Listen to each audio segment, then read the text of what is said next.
Welcome to the Echoes of Nature tutorial. This time we're talking about honesty. This is about being honest with yourself. The dog's looking at you like, I'm not really buying your story. Sometimes we have to be honest with ourselves and maybe others. Obviously, we're not going to, just spill everything to everyone and be completely 100% honest. That's usually a pretty bad idea. But being honest with ourselves, did the project that we tackle, is it a bit too big? Is it too much? Is it going to be more intimidation than it is going to be reward?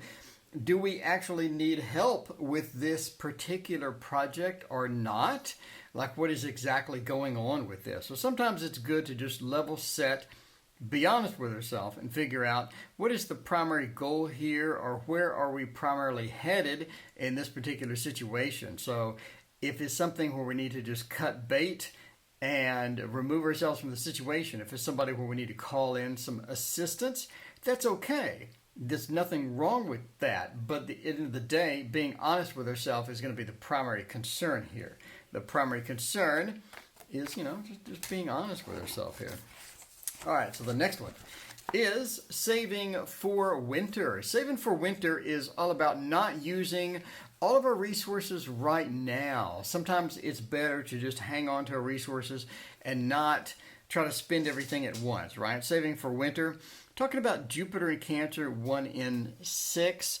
Jupiter is an expansive planet, and within Cancer, we're talking about the expansion of sort of getting comfortable, getting a home feel, and things like that. So in the present circumstances, maybe we need to not spend those resources. Maybe we need to be a bit more prudent or thoughtful about spending the resources on certain things.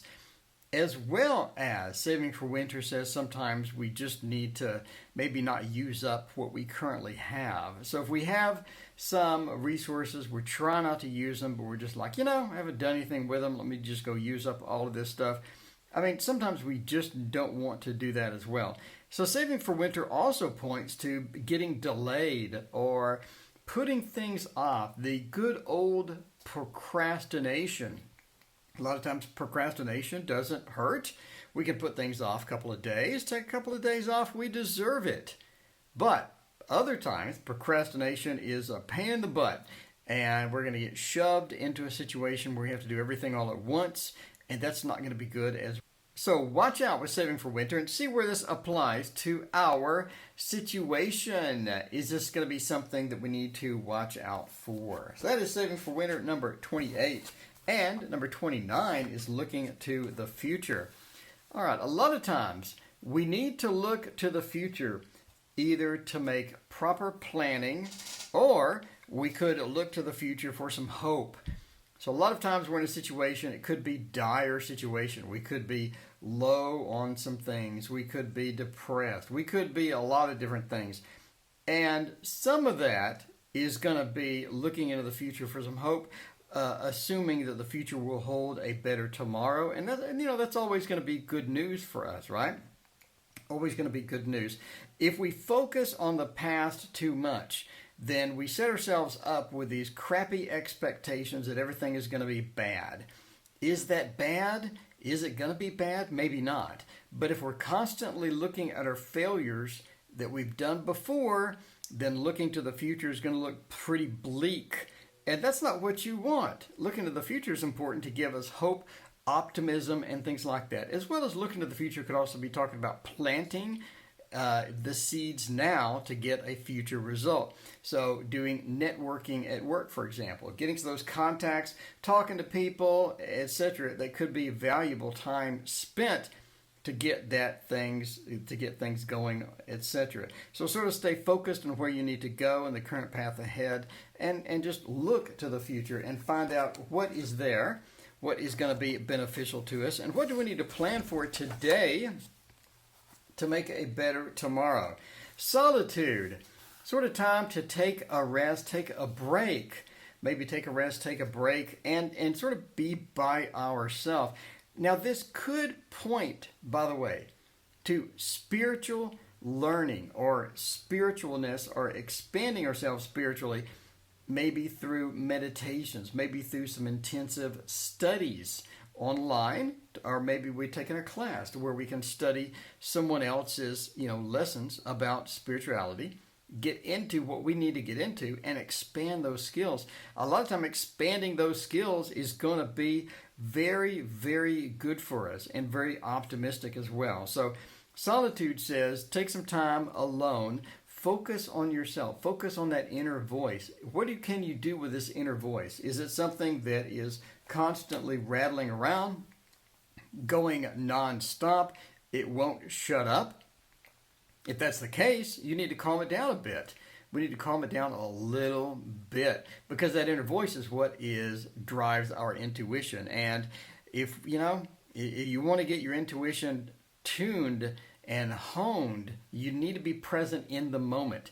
And Solitude says, let's take some time for that alone, and let's concentrate on what we need to concentrate on to improve ourselves. Let's concentrate on resetting ourselves. Maybe we have spent too much time out and about with friends and whatnot. Maybe it's time to sort of be alone with ourselves and work on whatever we need to work on a personal perspective or in a personal way. All right, hanging on. Hanging on means, don't give up hope just yet. There's still things to hang on to. There's still optimism. There's still some good stuff. Saturn in Aries. Let's ride it out. Let's keep it going, and let's ride it out and get to the end state. And getting to the end state is going to be a good place for us. It's going to be a happy place as well, right? So the lioness is hanging on to the tree, very important to this state. So a lot of times we'll get into a situation and you're just not sure what to do at all. You're in a weird situation. You're uncomfortable as hell. You don't know where to go. Hanging on says just ride it out. It's going to be better later. Just ride the situation out.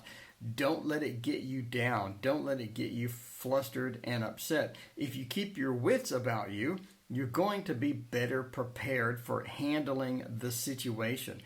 Freaking out, worrying, and all the other stuff that we do on a daily basis is not beneficial to anybody. That's going to work against you. So keep your wits about you. Keep concentrated, keep focused, and hanging on means keep positive and keep running with it. So get to the end of the situation. Again, when you're in a negative situation, it's so easy to worry, man.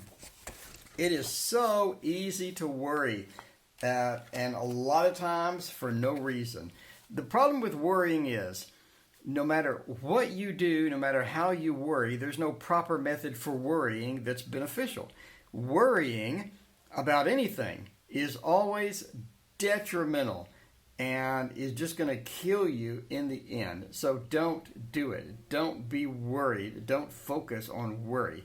Get to the next situation, hang on, and ride it out. All right, love.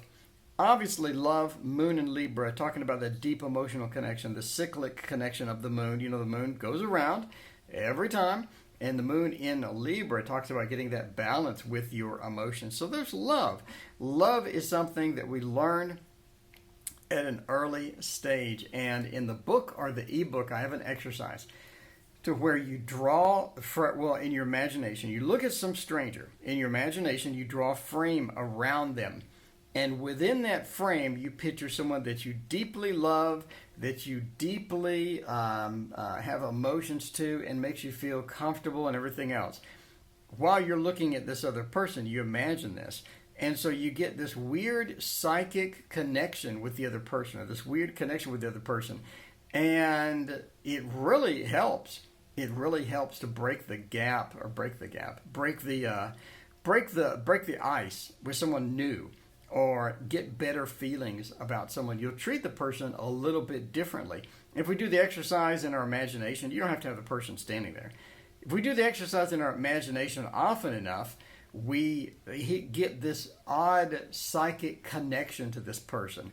And it's very beneficial. It is very beneficial, and something that you can really sort of lean into and have fun with, and be a better, meeting people is a lot better. And the exercise takes a few minutes at first, but after you do it a couple of dozen times, you can do it in just a few seconds. And it really improves your situation when you're meeting somebody new. because that person will treat you totally different. It's like this weird psychic thing going on once you get this mastered. So try that exercise. Get that exercise down. Exercise your ability to love. Expand your ability to love. And I love this cheetah painting, by the way. So yeah, get that focused and get that done. Anyway, this has been the Echoes of Nature course, by the way. As of the time of this filming, I have 10 decks left, and you can get them on Etsy.